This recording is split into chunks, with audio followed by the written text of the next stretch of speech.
presentando el último libro de este año. La verdad que fue un año muy fructífero. Estamos en el orden de 30 libros. 30 ¿no, Leandro? ¿Ah? 30 es el libro. Este es el 30, sí, el de Ángel es el 31. Por ahí ya anda circulando Hola Ángel, el 31, es un libro de artesanía. El año que viene. Que recién salido de la imprenta. Así que bueno, estamos muy contentos, les agradecemos mucho que estén acá con nosotros en este momento especial y bueno, acá está Tito Pasarelli, el autor ya del otro conocido libro Imágenes de la Memoria, y ahora este que son pequeñas anécdotas de la historia de Moreno. Así que bueno, Rodrigo nos acompaña muy gentilmente en la presentación, Rodrigo Solórzano, que ya lo conocen todos por la tele, y Gustavo Saranova, que también es un periodista local de larga trayectoria, hoy un poquito alejado, ¿no? Pero vecino de Paso del Rey, que trabajó en lo que es la historia de Moreno ya hace varios años ya, ¿no? Así que bueno, los dejo, les agradezco mucho y adelante. Bueno, antes que nada, muchísimas gracias por haber venido y es un honor para mí presentar y compartir con ustedes la presentación de este nuevo libro de Oscar Pasarelli, Moreno, su historia y su gente. Vamos a transitar por un rato lo que tiene que ver con la historia de Moreno. Y justamente, bueno, gracias Gustavo por acompañarnos. Y está Tito con nosotros, bueno, en realidad Oscar Pasarelli, todos lo conocemos como Tito. Y la primera pregunta que me gustaría que le contaras a la gente es cómo nace la necesidad de este libro. Digo, ¿por qué este libro? Bueno, antes que nada, yo quería agradecer a la gran familia García, porque como vemos hasta los muchachos, los empleados colaboran en esto, a Leandro, que hizo a mi humilde criterio un muy buen trabajo, a Piño, que son verdaderos profesionales en su materia, en su trabajo, que además hace nada menos que 75 años que están al frente de este negocio, ¿no? Bueno, este libro surge como resultado son notas que aparecieron en la revista Mi Lugar. Revista Mi Lugar fue una publicación que surgió en el 96 hasta el 2005, fueron 10 años, un mensuario que se especializaba en, bueno, dar a publicidad, difundir la historia local. Y a raíz de eso, todo ese material en la actualidad fue enriquecido por mayor información, con más datos. El primer trabajo que se hizo fue el libro de fotos, Y aquí está. que la revista me permitió vincularme con familias y gente que guardaba material, y a raíz de eso iba copiando fotografías, algunas con más calidad, otras con menos calidad, hasta, bueno, completar el proyecto del primer libro. Y el segundo, como digo, es el resultado de un material archivado, que fue publicado a lo largo de varios años, y que ahora en la actualidad está enriquecido con mayor información, con pulido ese material.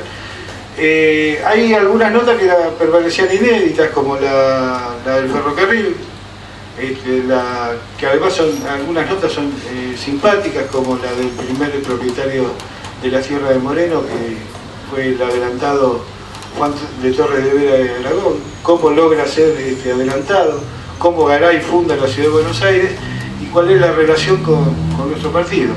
La hipoteca que pesó sobre el territorio morelense, en aquella primera deuda externa que firmó Bernardino Rivadavia en 1824, las tierras públicas eran parte de la garantía de aquella deuda externa, y Moreno, precisamente, las tierras que eran de Alcorta eran públicas, o sea que estaban hipotecadas.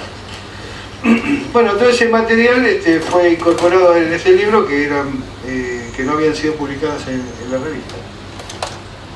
Tito, una nota, tuve la oportunidad de leerlo, justamente mi libro lo tiene Gustavo, vas a encontrar algunas anotaciones ahí, Gustavo. Lo que tiene de moderno en el contar la historia es que tiene una escritura muy coloquial, que era la que utilizaban en la revista. Sí, bueno, el otro aspecto es que son notas cortas, que empiezan y terminan, algunas son más extensas, otras no. Y tratamos de mostrar, bueno, en este caso hice algún hincapié en mostrar algunos personajes conocidos y algunos desconocidos, como don Bianchini, Marcos Bianchini, que era un autor local que hoy en día es absolutamente desconocido, Odeón, el doctor Luis Odeón, que fue intendente en un momento político bastante difícil, pero bueno, nos guste o no nos guste, fue intendente, lo llevó adelante, fue depuesto en su momento, cuando cae Frondizi. Precisamente se cuenta en alguna de las notas el escondite que tenía Frondizi y su familia, que en una quinta acá en Moreno, en el actual barrio Cascosalas, que se escondía de las intentonas de golpe de Estado, que fueron más de 20 en ese momento, se refugiaba en la quinta de quien era Girard, que era intendente de Capital Federal, y en ese momento el intendente lo ponía el presidente de la Nación. Bueno, todas esas pequeñas anécdotas están contadas. Un personaje muy simpático que es en la actualidad, bueno, se me fue el apellido, Alberto Tomaselo, que es en el marco de una política del doctor Vera que se llamaba Calles Limpias, el otro Moreno también, por supuesto, todo más chico, ¿no? Era todo más fácil, no este Moreno tumultuoso que tenemos en la actualidad. Este personaje le incorpora a los famosos tractores Ferguson que tenía la municipalidad, inventa un rodillo que era un cepillo que nosotros todos de chicos lo conocimos, hasta la década del 70 estuvieron funcionando, más de 20 años, y era un invento de él que por medio del mismo rotor del motor, el rodillo giraba y iba barriendo las calles de Moreno. Ese aparato tan simpático que nosotros conocíamos de chicos fue sacado de la actividad recién en la época de Tulisi, cuando Tulisi trae los camiones Mercedes-Benz de Alemania, Federal, con un aspirador y también con un cepillo, pero el hecho es que nosotros de chicos lo conocíamos. Bueno, ahí aparece una foto. También está otro personaje también olvidado, es Trento Passaponti, que hay un negocio de farmacia que todavía lleva su nombre. Bueno, también en un momento político muy difícil, don Trento, que era amigo de Arturo Jaureche, de Evita, del mismo Perón, fue el padre del primer, lo que es considerado el primer mártir del peronismo, que es Darwin Passaponti, que fue muerto el 17 de octubre por una bala disparada desde la terraza del diario Crítica, que está enterrado en nuestro cementerio. Bueno, el padre, don Trento Passaponti, ganó las elecciones cuando en el año 62 y no pudo asumir. Lo mismo sucede porque fueron prohibidas, claro, ¿no? Anuladas por Arturo Frondizi, que fue en consecuencia lo que lo llevó también al golpe de Estado que lo depuso a él. Bueno, están rescatados todo ese tipo de personajes, como Balbi, que hoy es una calle de Moreno, de origen radical. Fue un defensor a ultranza del hospital de Moreno, denunciando los manejos turbios que había en la cooperadora del hospital, perdón, en la cooperadora no, en la parte administrativa del hospital, incluso por sus propios correligionarios. Y bueno, fue un defensor a ultranza, además era un orador brillante que en todos los velorios de sus camaradas, la figura que se destacaba era Balbi, ¿no? Por su oratorio. Una pregunta para Gustavo. Bueno, hoy vamos a hablar un ratito de Paso del Rey, pero también... ¿Llega el cable? Ahí estamos ya. Hoy justamente Paso del Rey cumple 79 años. Un 15 de diciembre de 1938. Qué rápido va a ser. Bueno, ¿qué tan importante es rescatar la historia? Porque este tipo de libros, como vemos Moreno, su historia y su gente, o Imágenes de la Memoria, no son libros masivos. No es que en toda casa de Moreno hay un libro de esto. Cuando, uno que vive en este terruño tendría que conocer por lo menos la historia por lo menos más destacada de Moreno. ¿Qué tan importante es una presentación de un libro como este? Y mirá, se me vienen muchas imágenes a la cabeza de pronto. En principio es una gran emoción estar aquí con ustedes, con Tito, porque, y vos también lo debés conocer, el trabajo del periodista local, del investigador local en este caso, es por demás arduo, ¿sí? Porque todo se hace a pulmón, contando con la buena voluntad de la gente a la que uno va a consultar. Nada, es un trabajo realmente de hormiga. Yo conocí, bueno, con Tito trabajamos en el primer año de la revista Mi Lugar, cuando él tan generosamente me invitó a crear esa revista, que recogía estas historias tan lindas que él estaba contando y muchas ocultas, muchos personajes que seguramente tienen todos los pueblos, pero que es tan difícil, digamos, poner a la vista de todo el mundo, porque, nada, como te decía antes, es eso, un trabajo muy duro. El libro particularmente de imágenes de la memoria, ¿con cuántas fotos cuenta?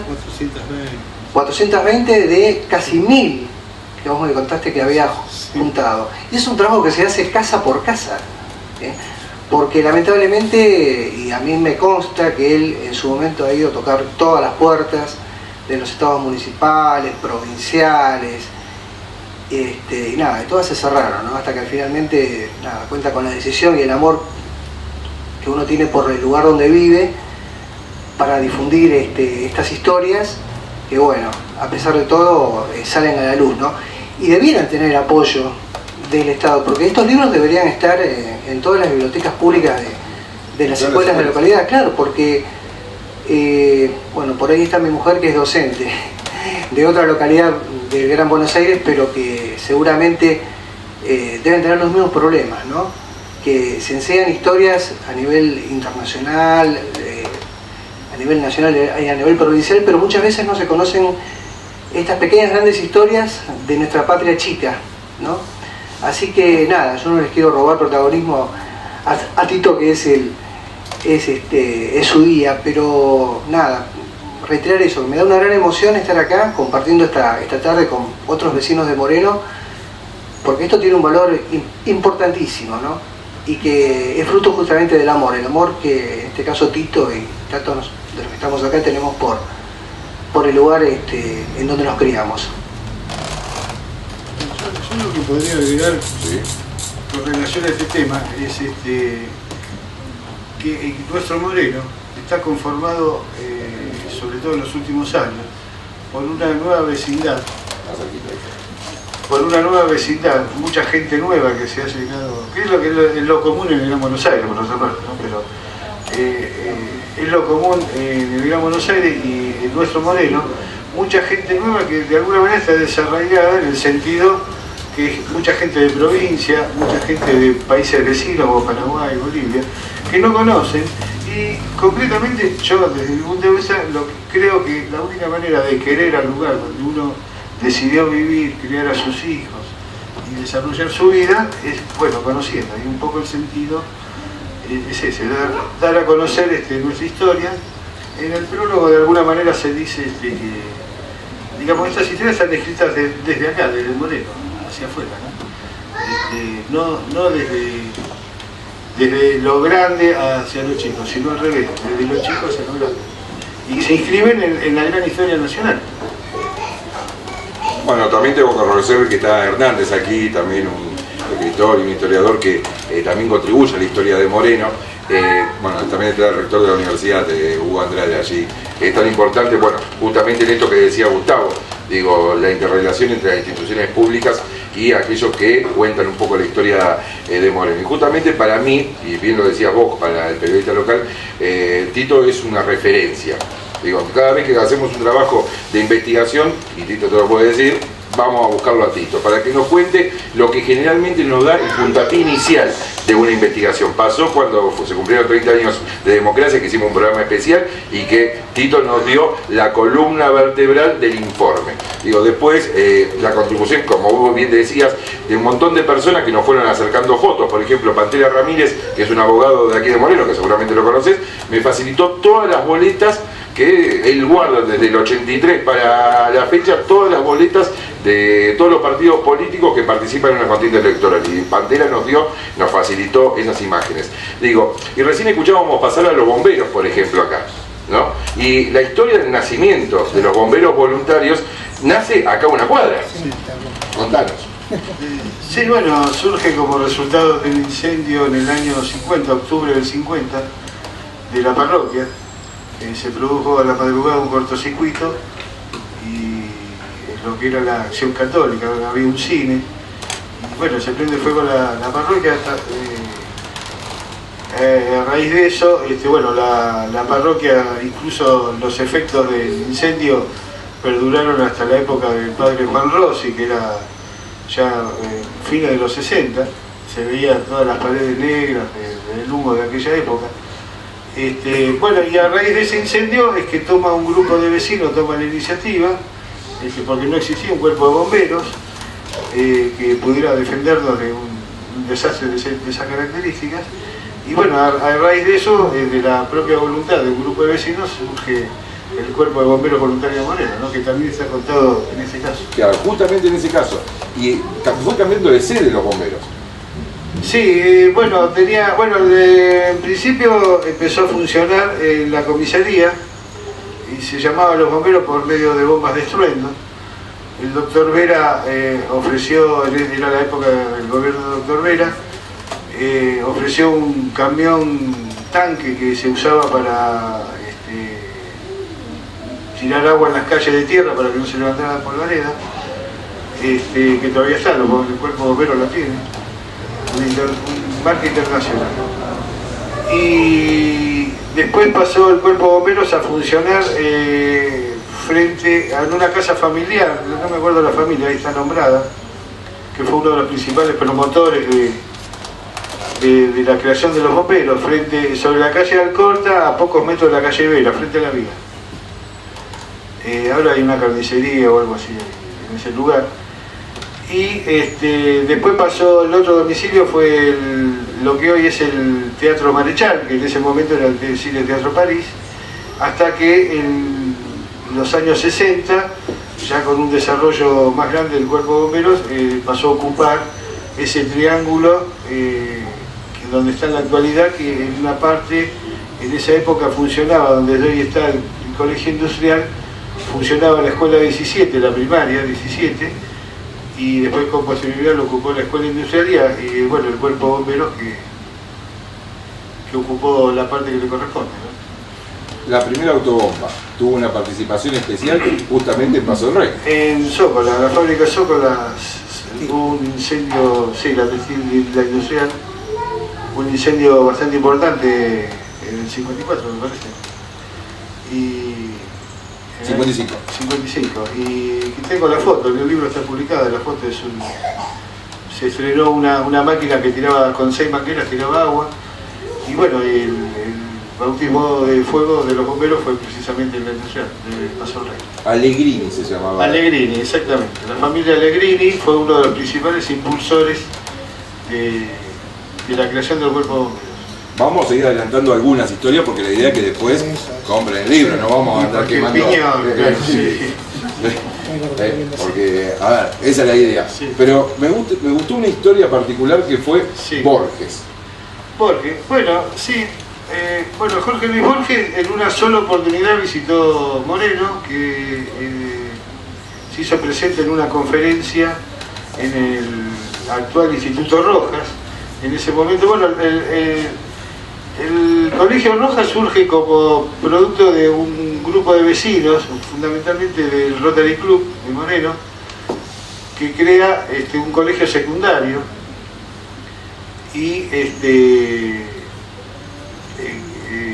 bueno, en algún momento se hace cargo el Estado y se crea lo que fue la escuela normal, que era Rojas, seguía con el nombre, como en la actualidad, por supuesto. Y en ese momento, año 69 creo que fue.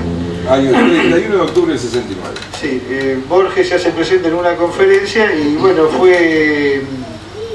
El hecho no encierra mayor relevancia, pero bueno, era Borges y por supuesto, y lo otro era que al terminar la conferencia todo el mundo se la abalanzó a Borges, bueno, para saludarlo con una figura destacada, que le firmara algún libro y ese tipo de cosas, que fue el momento que todo el mundo estaba esperando, ¿no? Hay una foto que entra con Cristina García. Cristina García, la dirigente radical, que fue concejal, profesora del Colegio Mariano Moreno, que bueno, ahora ya está grande, pero sí. Y bueno, también hay una particularidad con respecto al Instituto Ricardo Rojas y el monumento. Claro, hay un busto de Rojas que está hecho por Perlotti. Perlotti fue un escultor muy conocido, muy famoso en su momento, años 60, en la década del 60, que vivía en Caballito y tenía algún tipo de relación su familia con la familia Rojas, y en vida de Rojas le pidió hacer un molde de yeso de su cara, bueno, preservarlo. Rojas se prestó para eso, al poco tiempo falleció Ricardo Rojas y el instituto, como digo, que no era privado en ese momento, el Instituto Rojas le pide a Perlotti la creación para el primer aniversario de la muerte de Rojas un busto, y casualmente se hace en base a aquel molde de yeso que le había sacado Perlotti de las facciones de Rojas. Es decir, es absolutamente fidedigno. Exactamente, sí, no cabe ninguna duda. No lo dice acá específicamente en el libro, pero estaría bueno. ¿Por qué se llama Moreno? Moreno. Bueno, sí. Si querés aportar, Gustavo. En realidad, esto surge, como decía Tito, y es muy original, y tiene que ver con, luego de la caída de Juan Manuel de Rosas en 1852, en la batalla de Caseros, un auge, ¿no?, de un capitalismo nacional que en este caso crea el primer ferrocarril, que es el Ferrocarril del Oeste. Hace pocos días se cumplió un nuevo aniversario de la salida de la locomotora La Porteña de la estación del Parque hasta Floresta, y que rápidamente se extendería ese camino de hierro hacia el oeste, y en 1860 llegaría aquí. 4 años después hubo una división de partidos al interior del río Salado. Era Mariano Saavedra el gobernador de la provincia de Buenos Aires, y allí se le van dando distintos nombres a los partidos luego de la división. En este caso, en el partido de lo que sería el partido de Moreno, pertenecía al territorio de lo que era primitivamente la villa de Luján, y le tocó en suerte entonces que se llame Mariano Moreno, recordando al secretario de la primera Junta de Gobierno, y luego se encargaría a un escultor también muy conocido, la estatua, que es una de las pocas que recuerda al prócer, y que hoy podemos todavía recordar, teniéndola acá en la plaza frente a la municipalidad. Sí, lo que se puede agregar al tema es que cuando se firma el decreto de creación del Partido de Moreno, en 1864, el decreto mismo lo dice, que es alrededor del pueblo y llevará el mismo nombre de la estación. Como la estación se llamaba Moreno, el pueblo le quedó Moreno, no Mariano Moreno. El mismo error se comete en Merlo, con Francisco de Merlo, Olier, no Santiago de Olier, Rodríguez, que es el general Martín Rodríguez. Es un error bastante común. Entonces, Moreno se llama Moreno, no es Mariano Moreno. No, claro, no había referencia a Mariano Moreno, pero no lleva el nombre, lleva el apellido. Sí. Una pequeña acotación es que, como tantos pueblos de nuestro país, Moreno no tiene una fundación. Como por ejemplo, sí podría, en todo caso corregime Tito, podría decirse que tiene de alguna manera una fundación, sí, el pueblo de Francisco Álvarez. Es la única localidad. Porque Francisco Álvarez, precisamente, el dueño de las tierras, que por donde pasaría la estación y el tren, y donde embarcaría los frutos producidos por su estancia, encarga justamente que se haga un ejido alrededor de la estación, que tiene si conocen Francisco Álvarez, un trazado de calles muy particular en abanico, y que fue el único que de alguna manera se puede decir que justamente fue fundado con un sentido de fundación, de querer hacer un pueblo justamente para que lo pueble la gente. Sí, cumplió con todos los requisitos legales del momento, ¿no? Se le exigía. Bueno, vamos a entrar en las polémicas. Sí. Acá hay una cuestión que no es menor, digo, Mariano Saavedra era el gobernador de la provincia de Buenos Aires, que era hijo o nieto de hijo de Cornelio Saavedra, y nombra un pueblo que es el adversario político en la primera junta de su propio padre. Ah, sí, claro. Sí.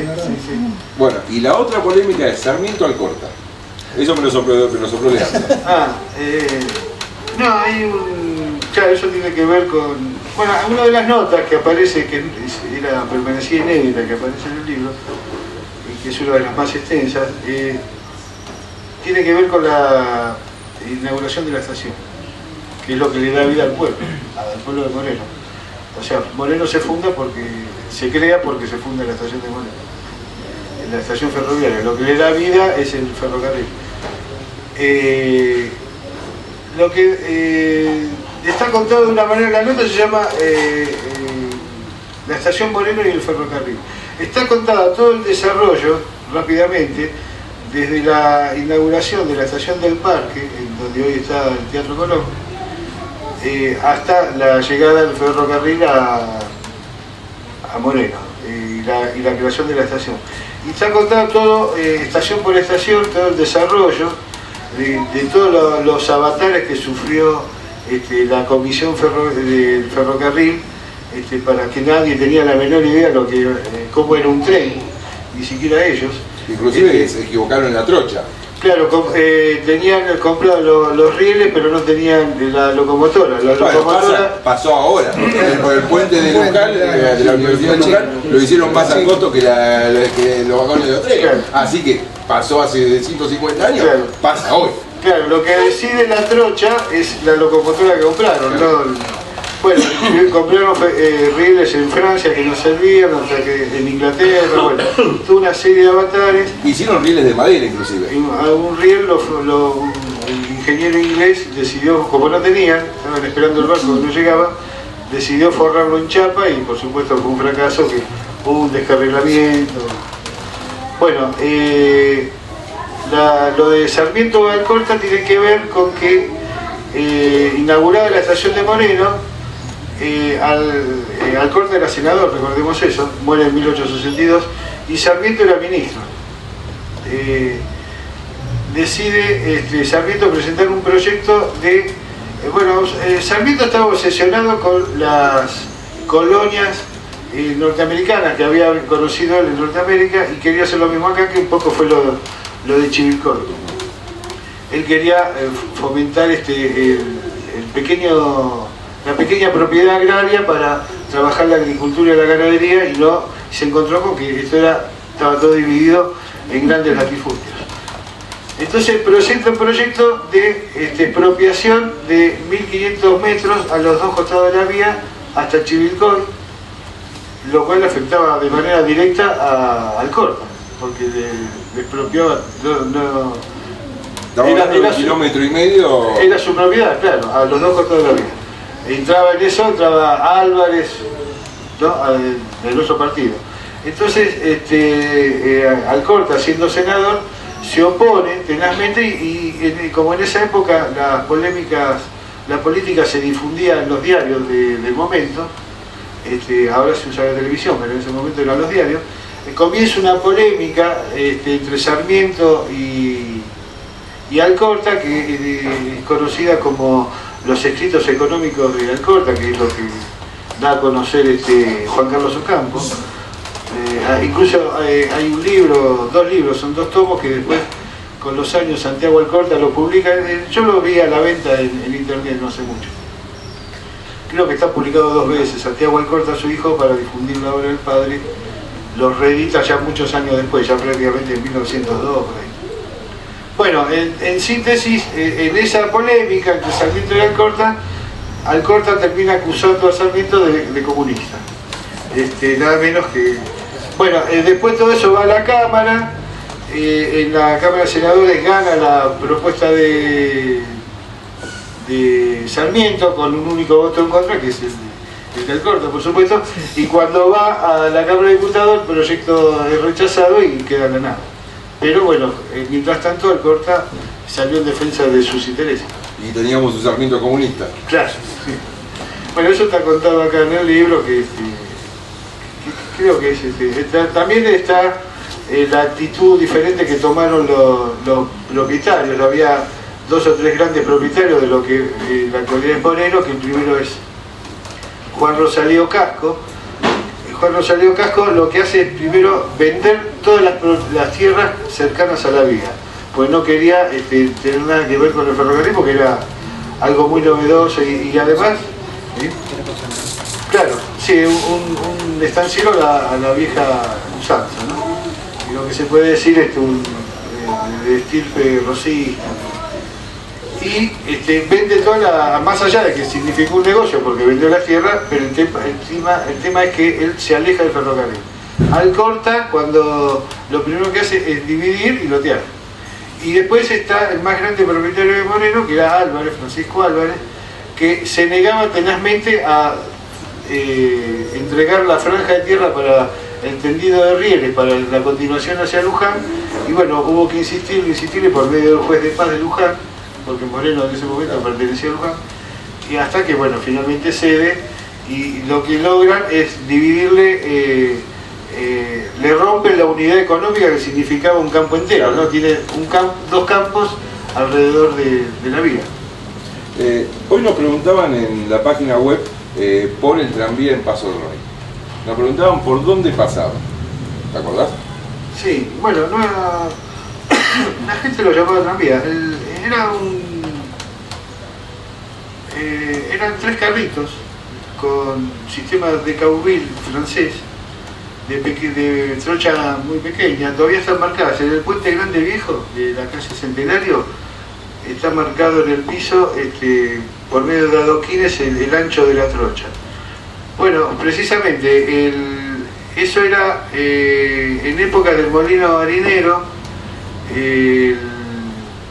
no me acuerdo el nombre, era un francés, es el que incorpora para el traslado de la mercadería hasta la estación Moreno, porque subía la mercadería al tren, era para el traslado de esa mercadería.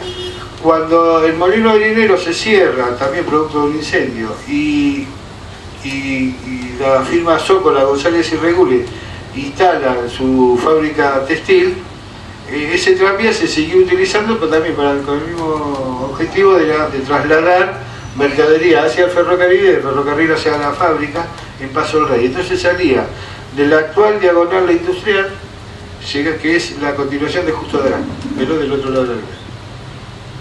Llegaba a la vía y que es donde está el único paso a nivel peatonal de la calle Corrientes, pero bueno, ahí hay un paso a nivel peatonal que ahí es donde estaba instalada la primer barrera de Paso del Rey. Bueno, hasta ahí llegaba y de ahí venía costeando todo al costado de la vía, entre los rieles y la línea de telégrafo.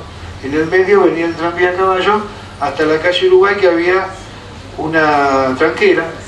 Bueno, y ahí el conductor del tranvía a caballo desenganchaba el caballo y lo enganchaba a la otra punta para volver. Había tres vagones, uno era de carga, otro era para pasajeros y el otro era lo que se llamaba de lujo, para cuando la empresa tenía algún visitante o para la misma familia que se trasladaba en ese tranvía. Eso funcionó hasta los años 30, la década del 30 más o menos. ¿Hay fotos? Hay una única foto, está en el libro de fotos. Sí. Hubo otro ferrocarril de Cabil que Tito seguramente lo debe, que es el que partía de la estancia, la Porteña, hasta lo que era, creo, la Casa Larga, ¿no? O la desaparecida Casa Larga, claro. Que también de la Porteña queda un poco y nada. Sí, sí. Bueno, y el último tema, para así nos seguimos, y después lo leen el libro y se enteran, el tema del dique Rollero, porque si algo presentaba durante muchísimos años Paso del Rey, eran constantes inundaciones, hasta que llega el dique Rollero. ¿Es así? Sí, sí. Bueno, Gustavo, el padre de Gustavo, formó parte de la famosa comisión vecinal pro obras del Río Reconquista, que no se llamaba así, yo lo estoy sintetizando, pero un nombre más: rectificación, canalización del río Reconquista. Sí, lo que se creía originalmente era que canalizando el río, limpiando el lecho, ya estaba solucionado el problema, y en realidad es un río de llanura, que como un caño, que con muy poca caída, que se tapa en la desembocadura ya del Tigre. Entonces es como un caño tapado que en la cuenca alta, que viene a ser acá en la zona de Paso del Rey y Castallares, se desborda, y había desbordes que eran devastadores. Yo lo viví de muy cerca porque tenía la familia de mis abuelos, vivían en una cuadra del río de la Conquista, y era un desastre total. Fue una gran estafa. ¿Eh? Fue una gran estafa. No, simplemente una pequeña acotación. Hasta que llegó la construcción de la represa Rollero, creo que a comienzos de los años 70, Sí. fue una larga lucha, producto de una gran estafa, porque viejos pobladores de Moreno Centro, recordaban precisamente que las inundaciones periódicas del río de la Reconquista llegaban hasta cerca de lo que era el casco de la estancia de los Alcorta, donde está el actual Museo de Moreno.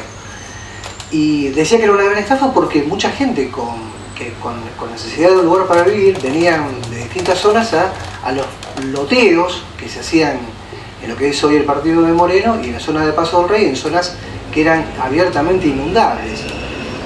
Muchas familias de Paso del Rey recuerdan tristemente, muchos integrantes de esa comisión, varias inundaciones que han tenido que soportar hasta que finalmente el ingeniero Carlos Rollero construyó la presa, donde el lugar que es conocido como La Horqueta, donde nace el río Reconquista, la confluencia de los arroyos La Choza y el Durazno, y dos represas reguladoras más arriba, justamente en la zona de General Rodríguez, que hicieron mucho precisamente para regular esas periódicas inundaciones del río, hasta que finalmente se hizo una zanja, o sea, por el año 90, mediados de los años 90, con un crédito de un banco japonés, que hizo que, bueno, afortunadamente nunca más tengamos que soportar esas terribles y devastadoras inundaciones que asolaban a toda la población de la zona.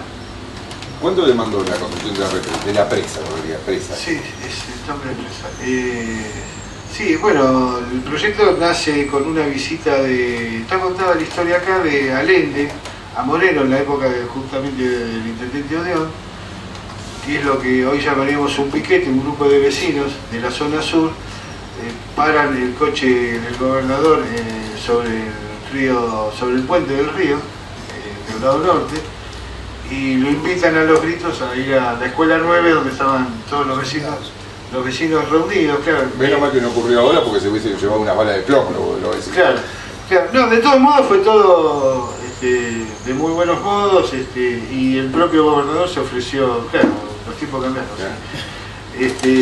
Se ofreció, y bueno, el asunto es que ahí Allende toma conciencia, o conocimiento más que conciencia del tema, y con la promesa de volver con el ingeniero Rollero, que es el que estuvo a cargo de la obra, que era un técnico probado en muchas obras de gran importancia en el Gran Buenos Aires.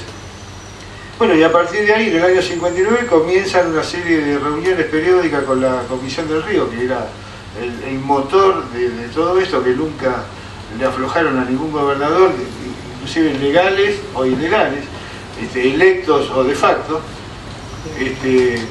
Viajar a La Plata no es lo mismo hoy en día que en esa época, bueno, sin embargo iban, insistían, hasta que, bueno, se logró incluso las últimas obras de canalización y rectificación que se hicieron en la época de Duhalde. Ya estaban todos muertos, los vecinos, los miembros de la comisión, y no pudieron ver la obra terminada, ¿no? Inclusive Rollero falleció antes de la inauguración de la presa. Claro, Rollero fallece en el 72, ya estaba semi en funcionamiento, tuvo dos inauguraciones, dos gobernadores de facto. Ya venía de esa época. Claro, sí. Dos gobernadores de facto la inauguraron, uno era Morales y el otro no me acuerdo, y fallece en abril del 72 el ingeniero Rollero, y justamente la Comisión del Río la que insiste para imponerle su nombre, que justicieramente se la conoce de esa manera. Bueno, creo que nos vamos a adelantar un poco, nada más. Me parece, no sé, Leandro, ¿qué opina usted como responsable? Creo que Nos queda agradecer a todos los que han venido, agradecerlo a Tito, que se haya, a Gustavo, unas palabras finales para nuestra amable concurrencia. Yo acá veo muchas caras conocidas. ¿Algún deudor? No, vino la barra de la esquina, el doctor Kartoffel, el amigo Pablo, el señor Andrada, el licenciado Andrada, rector de la universidad, y la señora Elsa, que me gustaría destacarlo, porque la señora Elsa es familiar de La Perlita.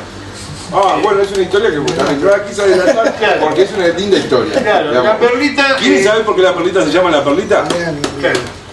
Y bueno, yo insistí durante muchos años, ya la nota la había escrito hace muchos años, ahora tienen algunos agregados más, pero la señora Elsa me acercó una foto de Perla, y además de contarme algunos datos de su barrio, que es La Blanqueada, y bueno, gracias a eso me enteré por otra parte que lo de Perla es una gran estafa, porque Perla no se llamaba Perla, se llamaba Robustiana.